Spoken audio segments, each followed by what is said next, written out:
Imagine a U.S. president so angry that he physically manhandles the head of the Federal Reserve, pushing him across a room. In 1965, President Lyndon B. Johnson was upset that Fed Chairman William Martin had just raised interest rates. "My boys are dying in Vietnam, and you won't print the money I need," Johnson said. Martin resisted, but eventually relented, and he regretted it. You may know that Donald Trump wants to lower interest rates and seems interested in having greater power over the Federal Reserve. He's called Fed Chair Jerome Powell a moron and is currently attempting to fire Fed Governor Lisa Cook for alleged mortgage fraud. Former Trump appointee Larry Kudlow, a well-known economist and TV host, said recently, "The bottom line is President Trump's going to take over the Fed as he should." You may not know how central bank independence, or loss thereof, has worked out for other countries. A main reason for central bank independence is to give banks the freedom they need to make decisions that might be painful in the short run, but best for an economy in the long run, in the same way that, let's say, foregoing a Disney cruise might disappoint your 10-year-old now, but if it helps get the family out of debt or pay for junior's college, it's the right move.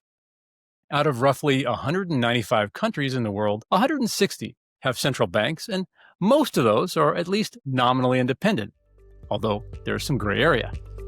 During slow times, central banks are supposed to be the good guys and lower interest rates, boosting economic growth by making borrowing easier. When they raise interest rates, it's like stepping on a brake pedal, a bad guy, buzzkill thing to do that slows economic growth and increases unemployment. So, why don't all central banks just go pedal to the metal? Well, maxing out growth in the short run causes an economy to overheat, which leads to inflation, which erodes purchasing power. And when the value of your money is depreciating by the day, you want to spend it rather than save it, and all that spending creates more inflation. But in fairness to Trump, the inflation from running an economy a little too hot pales in comparison to the inflation caused when politicians demand a central bank or treasury create more money.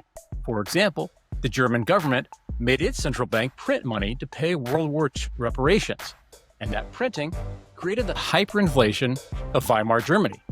Prices of menu items would go up when diners were still eating, and people would take wheelbarrows full of cash just to pay for a bus ride.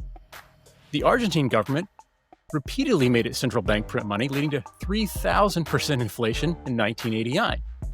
Robert Mugabe forced the Reserve Bank of Zimbabwe to print so much money, the prices were doubling every 24 hours.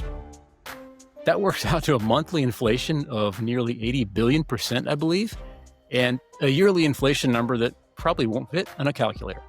And when Turkish President Recep Tayyip Erdogan declared interest the mother of all evils, unlike economists, he believed high interest rates caused inflation and ordered the Turkish central bank to lower rates. He caused the Turkish lira to collapse, and he got a lot more inflation. Politicians may have limited understanding of economics, and they almost always are under pressure to make their constituents happy in the short term. But sometimes a country just has to take the pain. Fed Chair Paul Volcker famously tamed inflation, which was temporarily as high as 18% in 1980, by raising Fed fund rates to 20% and deliberately triggering a recession that's now looked back on as being necessary, and which arguably set up a long bull market starting in 1982.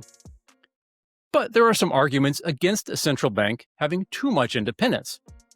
The US Fed didn't act fast enough during the Great Depression, and neither did Japan's central bank in response to deflation in the 1990s. And neither did the European Central Bank, which was myopically focused only on price stability, while Greece, Italy, and Spain were having really big debt crises in the 2010s. Smug as it may be for an American to say this, but the US is a special country economically. It's the world's largest economy, and the US dollar became the world's primary reserve currency in 1944.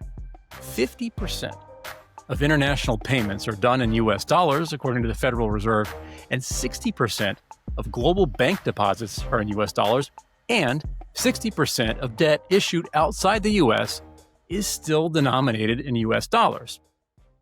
Now, our Fed hasn't always been as independent as it is now. Lyndon Johnson's pushing aside, Richard Nixon also pressured his Fed chair, Arthur Burns, to juice the economy in advance of Nixon's 1972 re-election. And in 1942, to help pay for World War II, the Fed was put under the U.S. Treasury and forced to cap interest rates, which arguably led to 9% inflation by the early 1950s. And Larry Kudlow aside, though, nearly all economists support central bank independence, and prior Fed Chairman Ben Bernanke said, "Careful empirical studies support the view that more independent central banks tend to deliver better inflation-adjusted outcomes than less independent central banks without compromising economic growth." In other words, central bank independence is a good thing, but it's a gray area.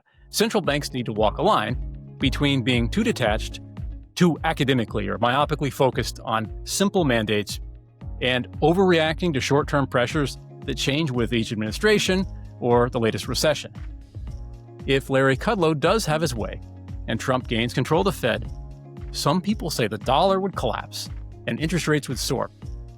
I can't say that wouldn't happen if the Fed's independence were compromised, but if history is a guide, the results of the compromise probably depend on the extent of the compromise. It's a news topic, but central bank independence is not a new topic at all. Jerome Powell and Lisa Cook may be in the spotlight now, but for better or for worse, there's a long history of world leaders pushing central bankers around in one way or another. And if you've enjoyed this video, please subscribe to our channel and drop me a comment. I'd love to hear from you.